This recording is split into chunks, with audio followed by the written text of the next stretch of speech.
गौरव मित्तल जी जो मेरे सहपाठी भी, हम इकट्ठे पढ़े हैं दोनों यमुनानगर में, और इसलिए कॉलेज के प्राचार्य भाई योगेश त्यागी जी,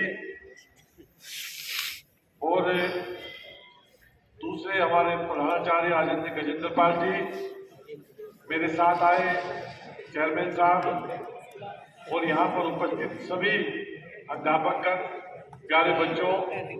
आज हम सब लोग ऐसे कालखंड में अपने अपने दायित्वों का निर्वहन कर रहे हैं कि जब भगवान श्री राम 500 वर्षों के बाद, जो 500 वर्षों तक एक तंबू में, एक टेंट में स्थापित थे, उनका आज भव्य दिव्य मंदिर बनकर तैयार हो गया, महल बनकर तैयार हो गया है। 22 तारीख को उसका उद्घाटन है।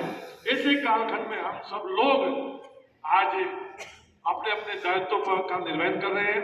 आप छात्र के रूप में कर रहे हैं, मैं एक सेवक के रूप में, विधायक के रूप में कर रहा हूँ। गुप्ता जी हमारे एक सामाजिक और राजनीतिक व्यक्ति के रूप में कर रहे हैं। हमारे आदरणीय वीरेंद्र शास्त्री जी आर्य समाज को समाज के अंदर जो है विस्तार करने के लिए अपना दायित्व का निर्वहन कर रहे हैं। सभी अध्यापक शिक्षा की गंगा बहने के लिए बच्चों को अपने दायित्व का निर्वहन कर रहे हैं। भगवान श्री राम जब 14 साल का वनवास काटकर अयोध्या आए थे, तो हम सब लोग उस दिन क्या मनाते हैं? बच्चों बताओ, क्या मनाते हैं? दीपावली। और आज 500 वर्षों के बाद ये समय आया, तो हमें क्या मनाना चाहिए? महादीपावली। क्या मनाना चाहिए? ये कोई छोटा पर्व नहीं, ये बहुत बड़ा पर्व है। हम सब लोगों को, सब अपने घरों को सजाना चाहिए, अपने घरों पर लड़ी लगानी चाहिए, दिए जलाने चाहिए, अपने माँ बाप के साथ भजन कीर्तन करना चाहिए, और भगवान श्री राम के नाम का एक दीपक अपने मंदिर में जलाना चाहिए, और भगवान श्री राम से प्रार्थना करनी चाहिए कि प्रभु श्री राम आपका आशीर्वाद हम सबको मिले, हमारे परिवार को मिले, हमारे गांव को मिले, हमारे जिले को मिले, हमारे देश को मिले, और इस भारत माँ का नाम पूरी दुनिया में ऐसे उजाला करता रहे, भारत माँ का गौरव पूरी दुनिया में बढ़ता रहे, और हम विकसित भारत के रूप में अपने आप को स्थापित करने का काम करें, हम अमेरिका और जापान से आगे पहुंचने का काम करें। ऐसा हमें श्री राम, भगवान श्री राम से प्रार्थना करनी है इस महादीपावली के पर्व पर। सभी बच्चे करेंगे ना? करेंगे ना? और आज बच्चों 2014 के बाद हमें आदरणीय मोदी जी प्रधानमंत्री के रूप में मिले, और 2014 से लेकर आज 2024 है। इन 10 सालों में मोदी जी ने देश को बहुत कुछ देने का काम किया है। मोदी जी ने बचपन में वो समय देखा है, वो गरीबी देखी है जो आजकल कोई नहीं देख सकता, इतने बड़े ओहदे पर कोई नहीं पहुंच सकता।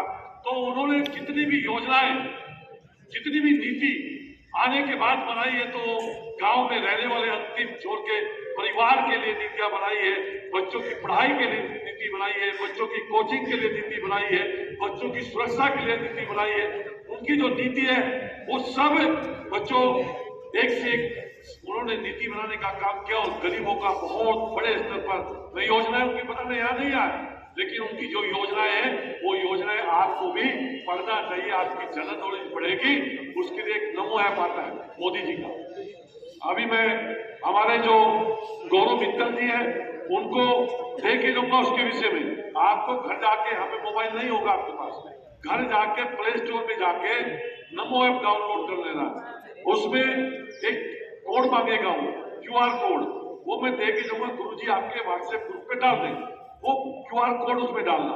उसके बाद जो जो वो पूछता जाएगा वो बताते जाना, आपका नमो ऐप डाउनलोड हो जाएगा। नमो ऐप डाउनलोड होने के बाद प्रत्येक दिन आप उसको धीरे धीरे पढ़ना, आपकी जनरल नॉलेज बेइंतहा बढ़ेगी। मोदी जी आपको पता है, छोटी से छोटी चीज, कोई बच्चा अच्छा काम करने वाला हो उसको भी वो उसमें डाल, तो आपका जीके बढ़ेगा। जब आपका जीके बढ़ेगा तो निश्चित तौर पर बच्चों, जिस काम के लिए आपके माँ बाप ने इस कॉलेज में आपको भेजा है, वो काम आप अच्छे से कर सकोगे। मेरा दावा है जो बच्चा अपने कार्य को 100% देता है, मैं राजनीति में और मैं अपने काम को 100% देता हूँ, के बीच में हूँ, इसलिए हूँ कि मैं 18 घंटे काम करता हूँ और 100 का 100% अपने काम को देता हूँ। बिल्कुल भी मैं आलस से नहीं करता, आकस नहीं करता हूँ, अपने काम पे लगा रहता हूँ, अपने काम पे ध्यान देता हूँ, उसको गति देता हूँ प्रत्येक दिन। कोई बच्चा घर पे पढ़ने बैठ जाए और चैप्टर खोल ले और चैप्टर खोलने के बाद दिमाग जाए कहा कि माँ ने आज खिचड़ी बनाई है, ये दाल बनाई, अच्छा भैया पता नहीं क्या कर रहा हूँ, अच्छा पापा पता नहीं कहाँ है, दिमाग कहाँ है, चैप्टर सामने, दिमाग माँ बाप भैया पे है ना, तो आपके चैप्टर कभी याद नहीं हो सकता। यदि आप उस चैप्टर को पढ़ोगे और कमरे में कौन आया है ये भी आपको पता ना चले, इतने ध्यान से पढ़ोगे तो एक बार जीवन में पढ़ने के बाद वो चैप्टर कभी जीवन में आप भूल नहीं सकते। इसलिए कहता हूं कि अपने काम को हमें 100% देना है और आपका विषय, आपका काम है पढ़ाई। क्या है? पढ़ाई।